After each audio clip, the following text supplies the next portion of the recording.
Hello and welcome to English 102, section 1024. I'll be your instructor, Dr. Sam Lackey, and this is the week 1 lecture. So I want to do several things here today just so we can get started. I'll go over the class in pretty general terms to sort of talk about what to expect, what we're doing in here. I'm sure most of you already have a pretty good idea. A lot of you took my 101 class back in the fall, so obviously we have a good amount of continuity. We're sort of picking up where we left off at the end of 101, but I know a few of you did not take my 101, so you might have done things a little bit differently in your previous English class, but there will be a lot of similarities, and I just want to talk about sort of where we're going, what we are looking to accomplish in 102. I'll go over the syllabus very briefly, and then we can talk about our actual week 1 material, but a lot of this lecture will be taken up with sort of typical first day, first week kind of stuff, just getting you guys acclimated to the class. So this is English 102 Composition 2. So all of you have taken 101 by this point. That was Composition 1. So clearly that was Part 1, and now we are in Part 2. So just think back to what you were doing in 101, and that will give you a good idea of at least sort of, where we start in 102. So if you recall, back in 101, and I do it like this, a lot of other instructors do it like this as well, we were basically practicing and learning about different styles of academic writing, different types of writing that are designed to achieve different kinds of results. So in my 101, you might remember we did a narrative, we did a comparison, we did an analysis, and then we concluded with an argumentative paper. And that's how a lot of instructors run their 101s at GBC. We like to often end with an argumentative paper because that is a big focus in 102. We're going to devote a lot of time in this class to our argumentative research paper, and that's really what we are working towards. We're spending most of the semester working towards that final project, so we are spending a lot of time on it. We are going to conduct some research. I've been able to find a lot of books and materials that we're going to be able to bring down to the facility, so you guys will have access to scholarly sources, old textbooks, other types of sources that you'll be able to use eventually on your papers. So we've kind of figured out, hopefully, a solution to the research problem. So we'll be able to do these papers just like we would in any other 102 class. So the focus now really is on argumentative writing. So hopefully you had at least a little bit of experience with that in 101.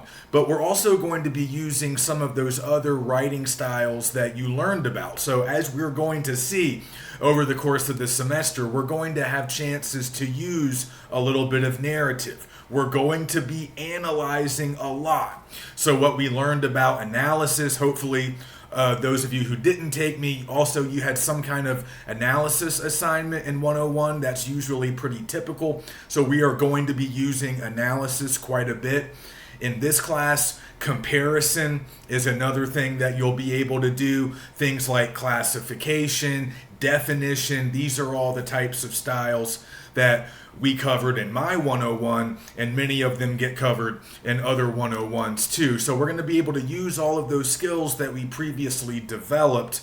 There'll be opportunities to incorporate those into a lot of our assignments this semester.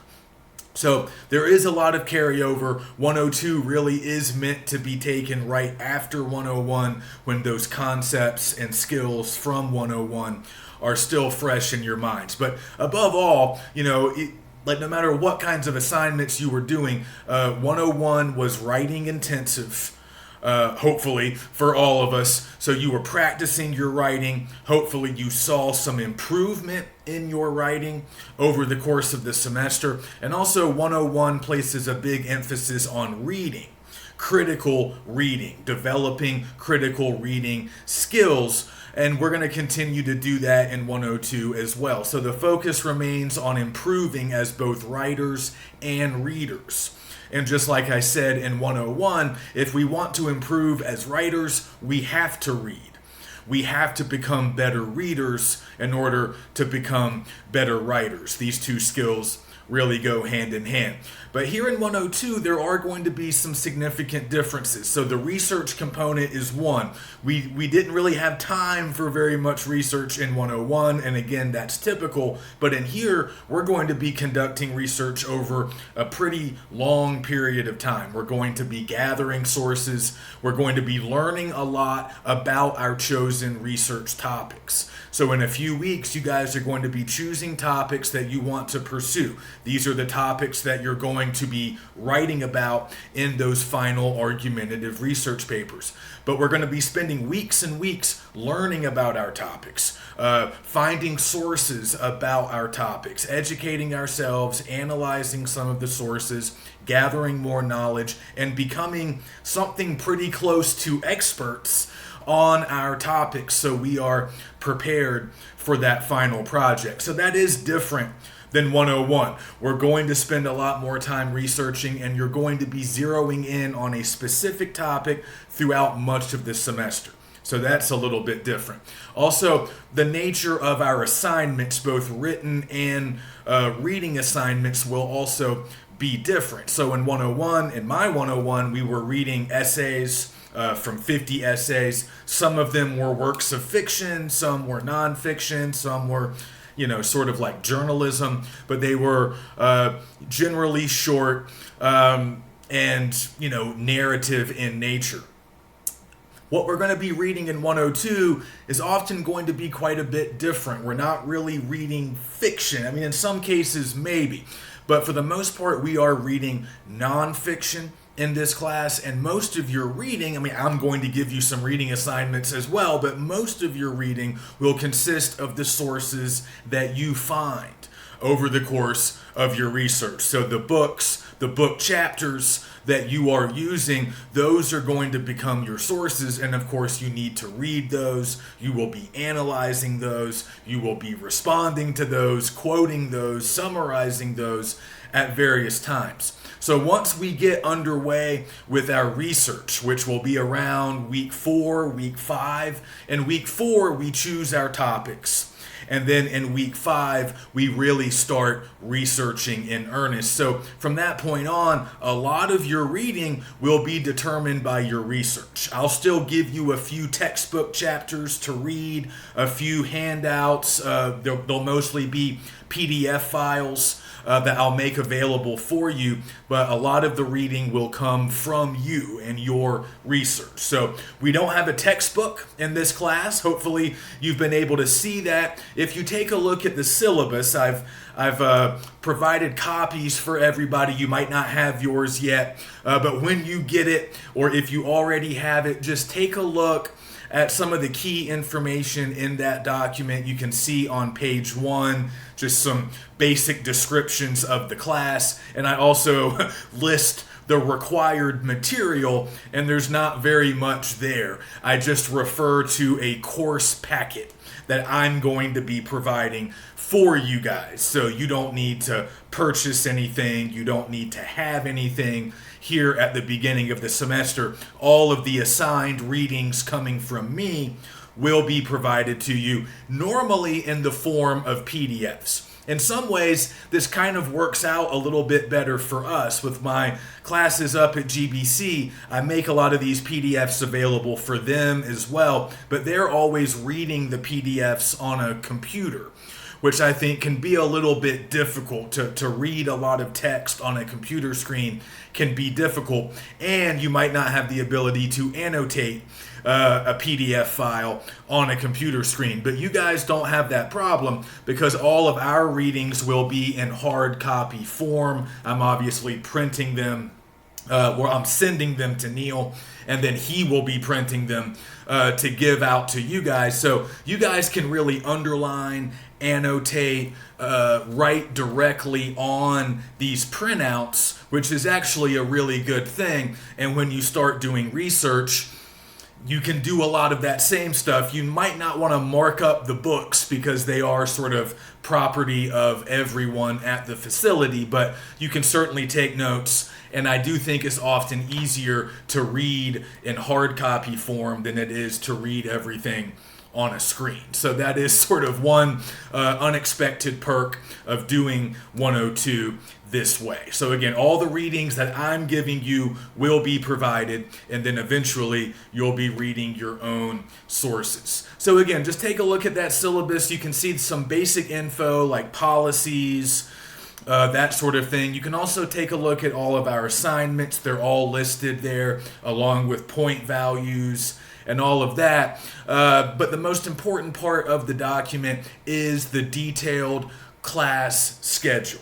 And I always include that in my syllabi. It's towards the end of the document, so it should be around page, 4 or 5, somewhere near the end. And you can see the entire class schedule. You can see what we are doing each week of the semester. You can also see all of our assignments. Our reading assignments are listed. Also, of course, all written assignments are listed. The deadlines and everything are visible. So you can take a sort of big picture look at the entire semester, what we are doing for the entire semester.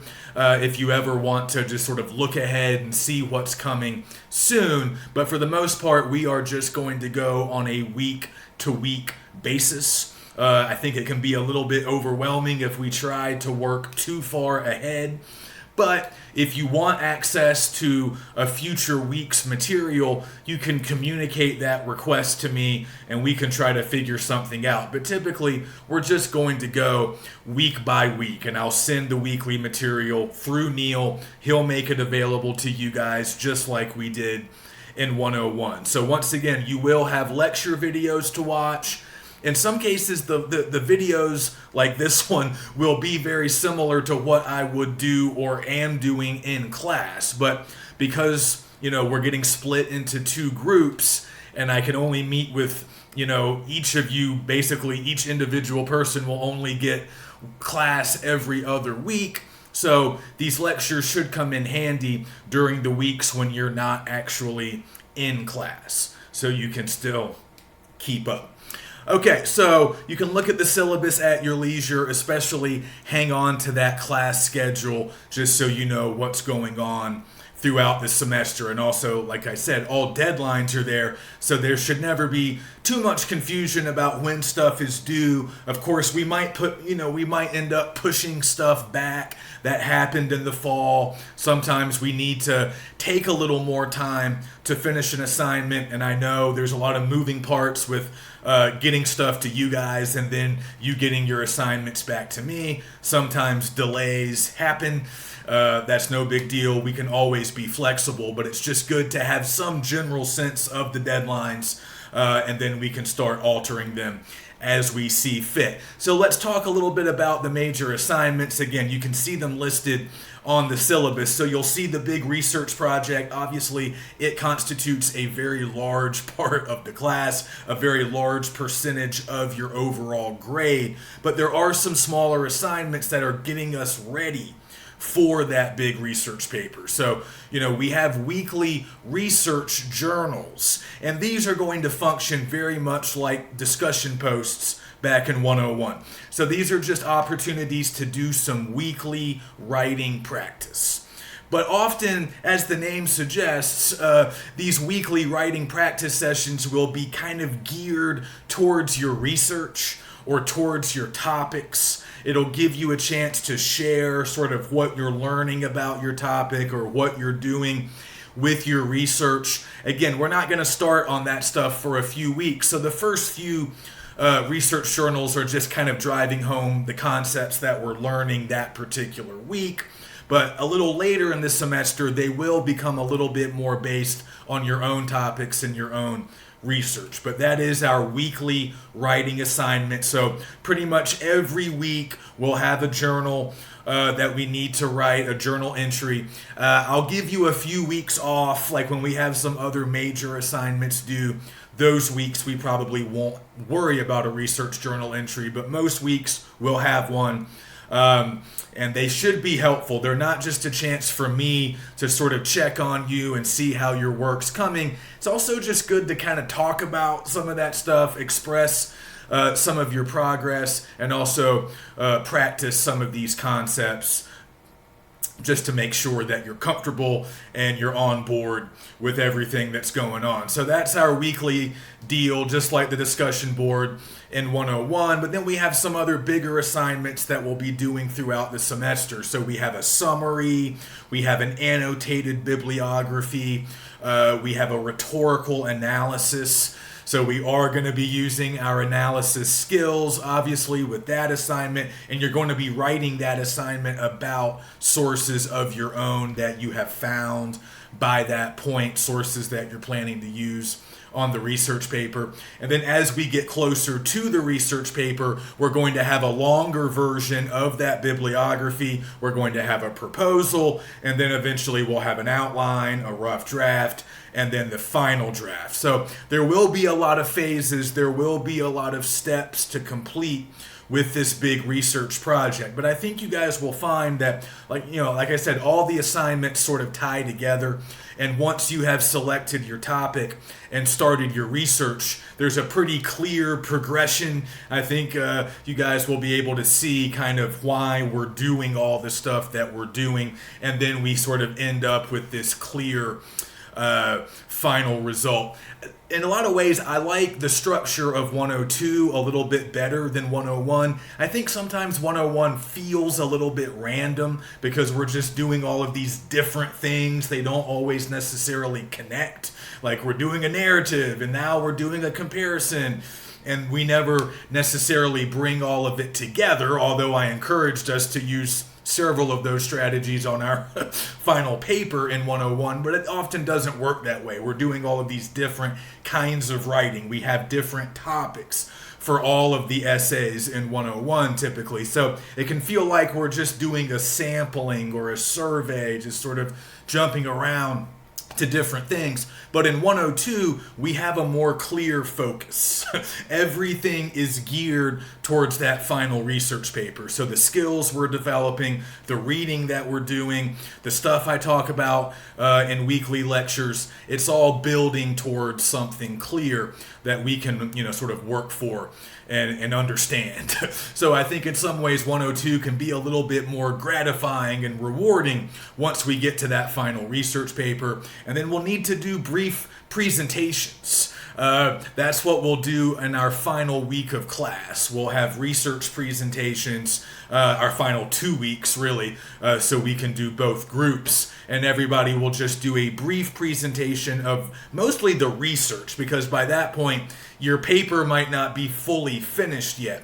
But what you're presenting is really some of the best finds that you came across in your research. And we should all be ready to do that by the final 2 weeks of the semester. So all of that kind of gets wrapped into the overall research project, the proposal, the bibliography, the rough draft, the outline, and the presentation, all going along with the final draft, which is of course the biggest single grade of the semester, the final draft of the research paper. So you can see the assignments, you can see how much everything is worth and when everything is due. And of course, I'll make announcements and keep you guys posted, because I am guessing that there'll be some changes to our schedule, but that's okay. We navigated those in the fall, so we can navigate them again in this class. So just a few basic things to keep in mind, like what are we doing in here? What are some of the skills maybe that we're trying to develop, some of the specific skills that we're trying to really hone in this class? So a lot of it is the same as 101. We're continuing to become better critical readers, critical thinkers. We're obviously trying to improve our overall writing skills as well. So all of that pretty much carries over from 101. Also, we are continuing to conduct a lot of writing practice. If we want to get good at something, as we know, we have to practice. And not just sometimes, we have to practice a lot. We have to be pretty disciplined and consistent. So we have a lot of different ways to practice. Again, the research journals, or is a primary method to practice throughout the semester on a weekly basis, but really all of the writing we do prior to the research paper can be viewed as practice, getting us ready for the research paper. But we're also going to be developing some really specific writing skills that need to be practiced because a lot of us haven't done them very much before. So I'm talking about direct quotations, I'm talking about summaries, and paraphrases. Now, summarizing should be pretty familiar to most of us. That's a skill that does get taught pretty early on in most people's schooling. But paraphrasing and quoting are a lot more difficult than just summarizing. They're all kind of lumped in together, but paraphrasing takes a little bit more nuance, and quoting is actually quite a bit different. So we're going to learn those skills as well. Those don't frequently get taught as much in K through 12. We talk about them a little bit in 101, but they become really important in 102 as we start working with sources. So that brings me to another big principle that really helps to organize 102, which is not only conducting research, I've already mentioned that, but also writing about your research, writing about your sources. That's a very particular skill. That's a very particular type of academic writing ability that, again, doesn't really always get taught very much in K through 12 or 101. So it's time to start developing those skills now. We have to evaluate our sources. We have to analyze our sources. Obviously, we have to understand them, and that's all pretty obvious, but these are often going to be difficult texts. These are often going to be articles or book chapters or maybe even entire books that might be challenging. They might be written for a pretty specialized audience. They might be intended primarily for experts or advanced students or people who already work in the field. So this is a pretty common obstacle that 102 students have to learn how to navigate. You're going to be dealing with some pretty difficult sources. A lot of stuff that might have been intended, again, for like scientists or doctors or professors or graduate students. So the reading will often be challenging, and you're going to have to navigate stuff that's going to be, dense, packed, very full of information. Often the writing style or the tone might be a little strange, might be a little difficult to understand at times.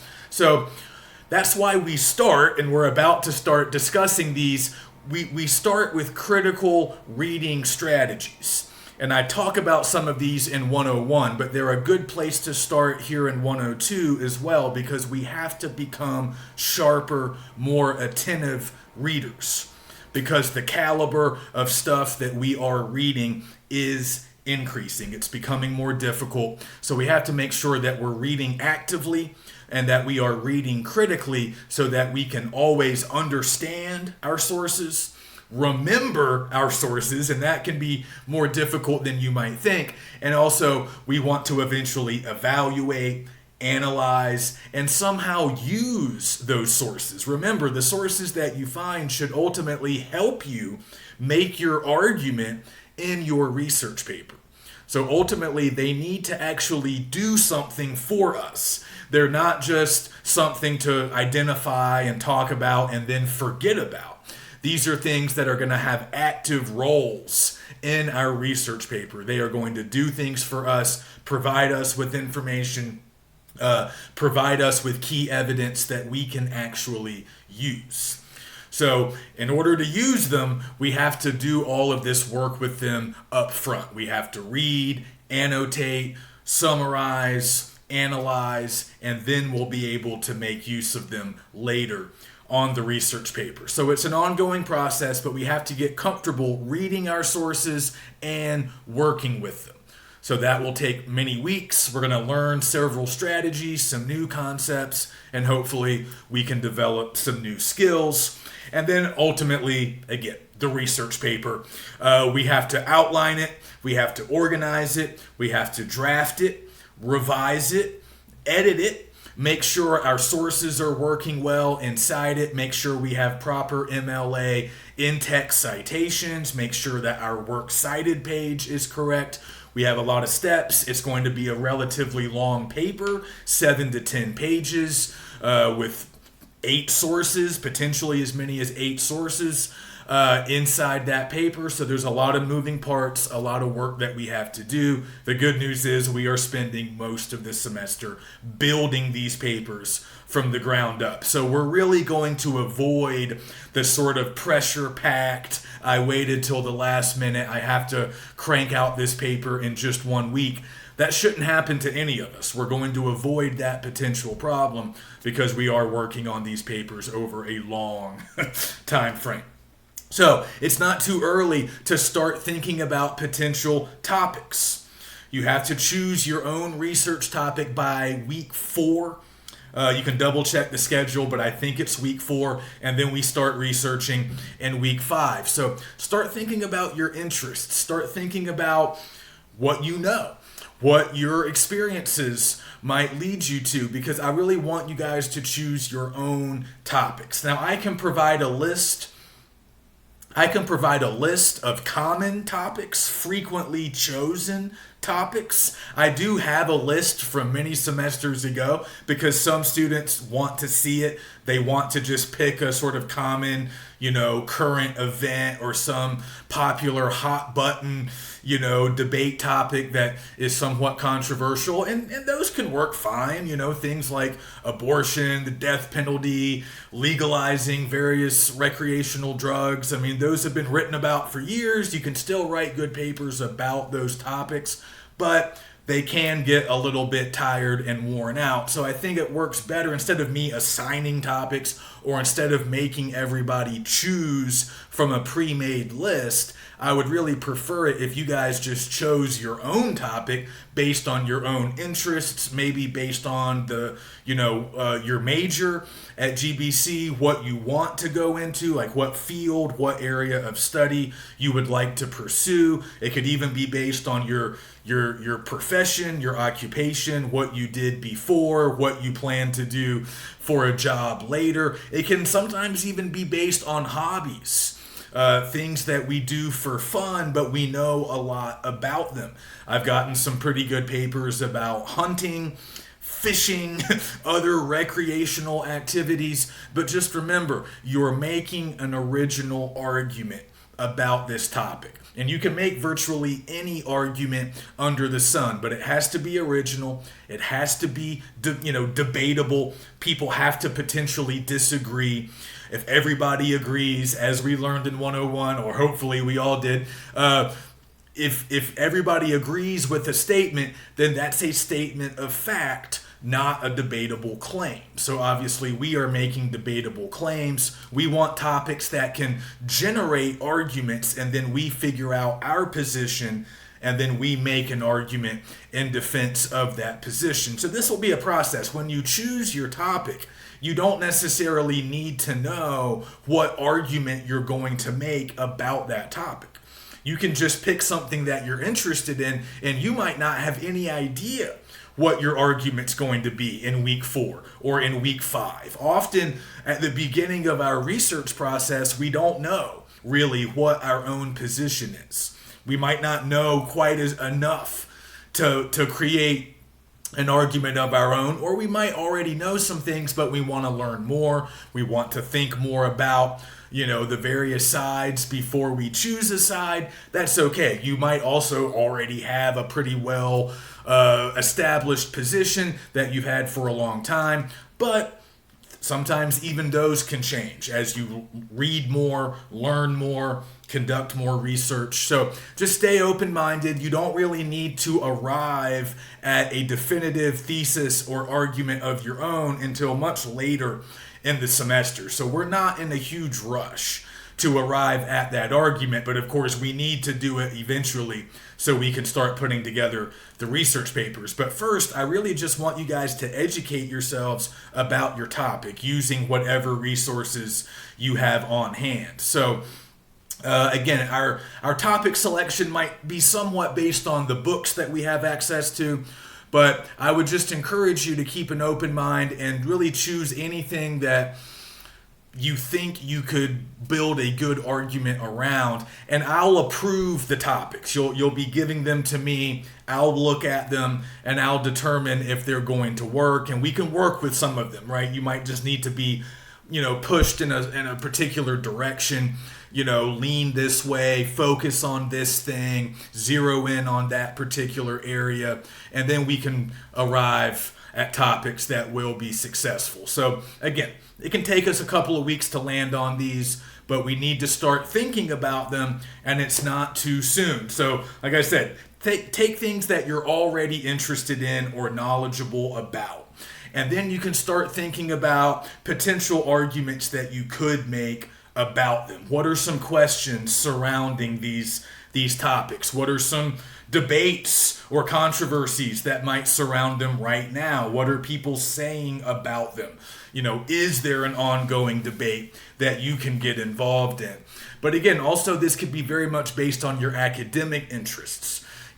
What are you pursuing in school? What are some future ambitions or career goals? You could pick a topic connected to whatever those might be. I have a lot of students pursuing, careers in healthcare, so that ends up being their topic, something related to healthcare. People pursuing careers in education, so maybe they end up writing about a topic connected to early childhood education. People want to do sports medicine. They write about skiing injuries and how to prevent them. I've seen all of those kinds of papers, and they tend to work.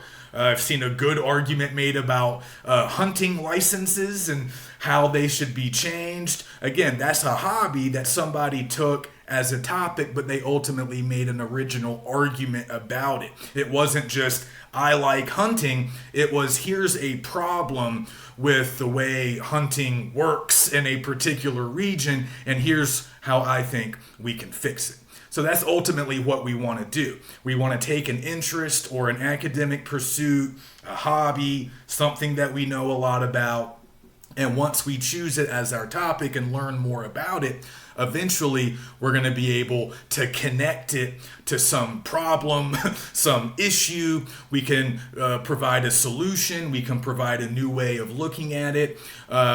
We can advocate for it if we think this is a good thing that's not getting enough attention or funding. We can try to change that. So our arguments really can bring about real change. You can strive to change people's minds, of course, but you can also really argue to make people, take action, to do things differently, or maybe you can argue for them to not do things. But we should think about our arguments ultimately as active. They should have real world impact, ideally, right? If they're able to be implemented, if we can get it out there to enough people, these arguments, we should imagine that they could have real, they could do real work, they could have real impacts. Okay, so let's just do a little bit of review going back to some stuff that we did in 101, and this should be familiar, but again, this stuff is important. If you took my 101, it'll be familiar, but this stuff is important for the kind of reading that we are doing in English 102. So if in the beginning of my 101 classes, I talk a lot about active reading, critical reading, and how to become just a better reader. And we talk about some basic strategies like underlining, annotating, and asking questions. So I just want to remind you guys, if you took my 101, to keep doing those things. And if you did not take my 101, these are important skills to develop. Maybe you've learned about them in a previous class, but if you've never really done this stuff, it's time to start doing it now. So when we underline or we highlight or we circle, we're doing that in order to place emphasis on the most important parts of whatever it is that we are reading. So if you guys have the first assigned reading for the semester, it's just called Reading Sources. This is a textbook chapter that I've taken and illegally copied. But if you look at, there's a good quote there on page 3 that you guys can read, a teacher complaining about students not marking up their book. But then if you turn over to page 5, you'll see what the teacher wants to see. She's complaining because her students, their textbooks are clean. The books they're reading for class are clean. There's no marks on the page. Nobody's underlining anything or writing any notes. Everything's very clean. And often the reason for that in a lot of college classes is that a lot of students want to resell their books. So they're afraid if they make any marks on the pages, in the margins, they might, the book might lose its resale value. So that kind of brings us to what we're talking about here in week 1. If you flip over to page 5, you'll see an example of an annotated paragraph. So this is very much what that teacher wants you guys to be doing. It's what I want you to be doing as well. And again, I talked about this in 101.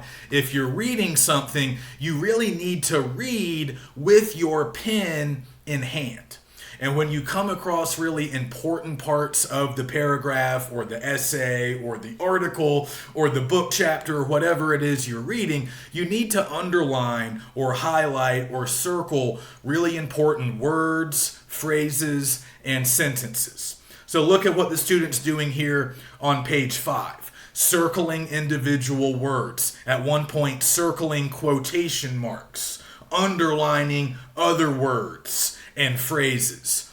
And you'll notice that every time they circle or underline something, they make a note that corresponds to that circle or underline. So it's not enough to just say, oh, that's important. Oh, I think that's the thesis. Oh, that's a major idea that the author keeps coming back to. All right, it's not enough to just circle that stuff, because if you circle it and then come back to it months later, you might forget why you circled it in the first place. But if you circle or underline and then make a note in the margin, now you're not only underlining, you're also annotating. And that's really what we want. So annotating just means you're taking notes as you read. So the teacher in that quote refers to margin notes. That's just another phrase for meaning annotation. And look at the margin notes or annotations that we see on the bottom of page 5. Notice how informal and brief these are. Okay, the student isn't necessarily writing in complete sentences or making sure everything looks good and sounds good. They're just getting some basic notes down on paper. And oftentimes the notes take the form of questions. So, for example, the student notices that the author has put a couple of words in quotation marks, special people and guests. And the student isn't quite sure why the author has done that. So in the margin, over to the side there, we see a little question. Why quotes? That's the student asking a question. So don't be afraid to ask questions. That's really the third big strategy that we're talking about. It's underlining or circling, whatever, highlighting if you prefer, and then it's annotating, and then it's asking questions. But oftentimes some of the annotations that you write will be questions, like that one. So don't be afraid if you have questions. You're not expected to understand everything immediately. Sometimes you have to come back to your sources. You have to come back to a text and figure it out or find some of the answers to your questions. Sometimes I might be able to answer your questions. Sometimes you can find answers. In other cases, there might not be any definitive answers, but it's always good to jot down questions. And then a little bit later, look, they underline service workers, and then they have a little note for that. They circle the word entrusted, and they write a definition in the margin for that word. So these are the types of things you can do when you annotate. Annotations are often just comments. They can be observations. They can be definitions. They can be, like we see here, they can be questions. Like we see here, they can be brief explanations. Often what we do when we read difficult sources, like stuff from a science book, or some academic writing, often what we do is we kind of translate it. We translate it into our own words, into our own language, so it becomes easier to understand. So that's often what we do when we annotate. When I come to class next, I'm going to bring you guys a sort of printout, just an example of a page in a book that I annotated years ago. This was back when I was an undergrad, and I've made a like a PDF file of it so I can show people, just to show that, you know, I annotate. I still annotate even today. It's not something that we just make 101 and 102 students do. It's really important for anybody who reads and writes a lot. If you do those things for a living, or if you're doing those things in a sort of advanced academic setting, you have to annotate if you want to retain what you've read. So I can show you a page from a novel that I annotated back in school, and my notes do a lot of different things. I ask questions. Sometimes I just make little, short comments with exclamation marks if I'm excited about something. In other cases, I'm explaining things to myself. If it's a difficult passage, I'm just telling myself in simple language what the author means. Oh, what he's saying here is blank. In other cases, I'm just making an observation. Oh, the character just did this. That seems noteworthy. Make a note. I might want to come back to that. This is an important line right here, an important statement. Let me underline it, make a note, because I might want to come back. What we're doing here with all of these critical reading strategies is we are creating a record.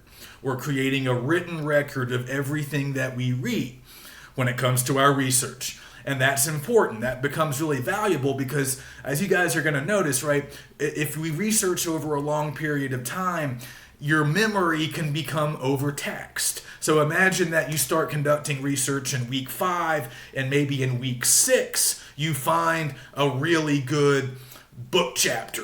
And it's something that you definitely want to use on your research papers. So you read that chapter, but you don't write anything down. You just read it one afternoon when you have some time, and you enjoy it, you like it, you understand it, you're literate, you know what it is, you possess reading comprehension skills, so you understand it well enough, and you might even be able to remember it for a few days, maybe for a week or two.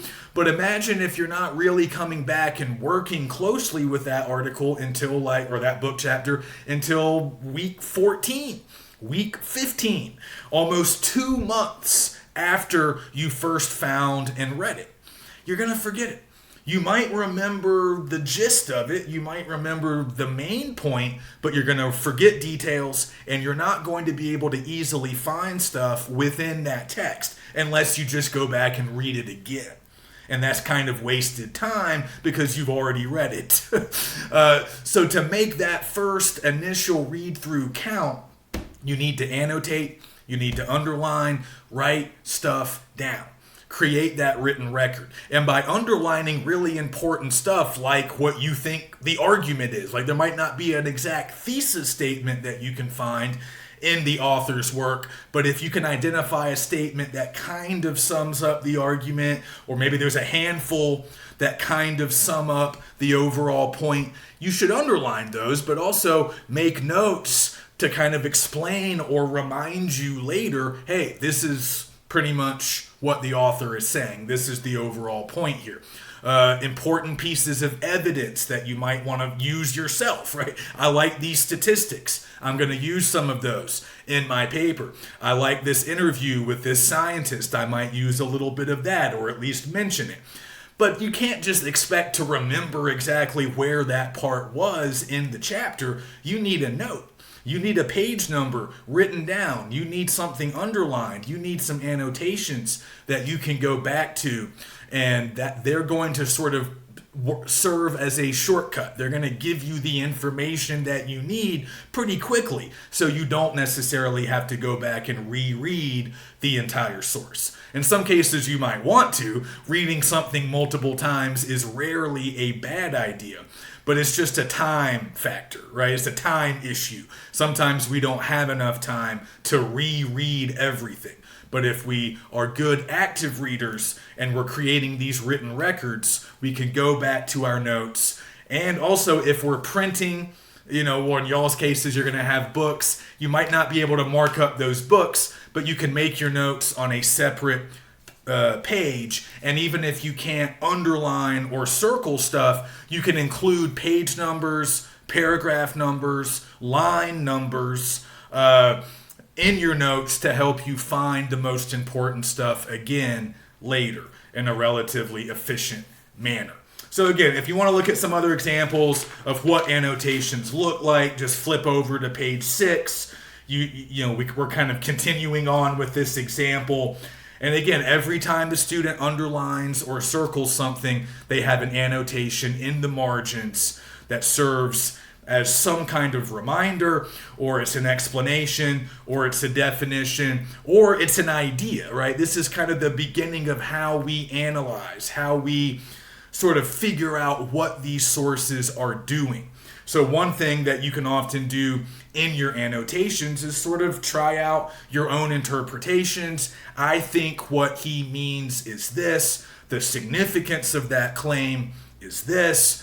I feel blank way about this argument. You can record emotions, impressions, thoughts, feelings, pretty much anything. The fun part about annotations is there aren't a lot of rules. You can pretty much write anything down that might be helpful to you. And again, you're not going to turn these in. These are for you. These are just notes that you can use. And next week, we're going to start talking about what's called advanced annotation. So we're going to keep working on these same skills, but we're going to also start to identify some more sophisticated aspects of the sources that we read. So next week, we're going to start thinking about, identifying the thesis, because that's always important. Thinking about the author's intention. What does the author want to accomplish? What is their end game? Also thinking about audience. Who is the intended audience of a particular text? Sometimes you might think that you are included in that intended audience. In other cases, you might not. But we need to start thinking about some deeper levels, and we'll get to those next week. But to start, I really just want you guys to do these basic strategies. Underline important stuff. Write down annotations, and jot down any questions that you might have. Once you finish reading, you might have some additional questions that haven't been fully answered by the author. So you can jot those down. Make a little list of any remaining questions that you still have once you're done reading, and then you can try to seek answers to those questions. In some cases, you might not need to answer them all, but it's just good to write them down in case you want to come back later. So in order to practice these strategies, I've made available an article for you guys called The $38 Billion Nuclear Waste Fiasco. This appeared originally on a news website, kind of like an online news magazine called Politico. It's just a good example of a potential source that some of us might be using, or at least it's similar to the kinds of sources that we might end up using later in the semester. This is, magazine, newspaper article. We're going to have a lot of those. Again, depending on our topic, some might migrate a little bit more towards academic sources if you're doing something related to the hard sciences or another academic topic, but a lot of our sources will yield journalism as sources. A lot of our topics will result in journalism as a source, right? News articles will often be key sources for us. So this is a news article. It's pretty easy to read. It's not extremely difficult. We have pictures. It's not terribly long, but there is a lot of information. So I want you guys to practice with the sort of thing that we are going to be reading in this class. Now, some of our readings are going to be longer. Some of our readings will be a little bit more difficult than this one, but this does give us a pretty good idea of what we might be working with some of our future sources. So I want you to practice your active critical reading strategies with this article. So underline, annotate, ask questions if you have questions, and then by the end, I want you to summarize the article briefly. Give me one fully developed paragraph in which you tell me the main ideas and just give me a general overview of the article. You don't need a super high level of detail, but you're writing that summary, of course, based on all of the critical reading strategies that you're using. So I would like to see your annotations. I would like to see the stuff that you're underlining, just so I can make sure that we're all sort of on the same page and using these strategies in more or less the same ways. Not everybody annotates the same way. People write down different kinds of things, but I just want to make sure that we're getting comfortable just doing this kind of work. All right, so this is review for those of you who took my 101. We did something very similar at the beginning of 101, but keep in mind, we are more advanced now. We've learned things in 101, so the expectation level is a little bit higher now. Again, annotations don't need to be polished or super well developed, but I want to see a close level of engagement. You can have brief comments, but I want to see that you're thinking. I want to see that you're really grappling, or working with the material in the article, thinking about it, working through it, forming your own opinions about it as well. So let me know if you have any questions about the first research journal. We are using this article. Make sure you have it. And next week, we're going to move on to our advanced annotation strategies, and we're going to look at a couple of new texts, and we're going to analyze those texts, figure out how they're working. So I think next week will be pretty fun. We're going to start thinking about crowds and the wisdom of crowds, how there's a thing called collective intelligence. That's not a topic we're going to be spending a whole lot of time with, but we have an article to read about that, and we can hopefully watch a video about that, and we can practice looking for some of these advanced annotation things. We can look for thesis, intention, think about audience, think about tone. These are all things that we have to consider when we analyze our sources. So I'll see you next week. And please communicate with me if you have any questions or concerns.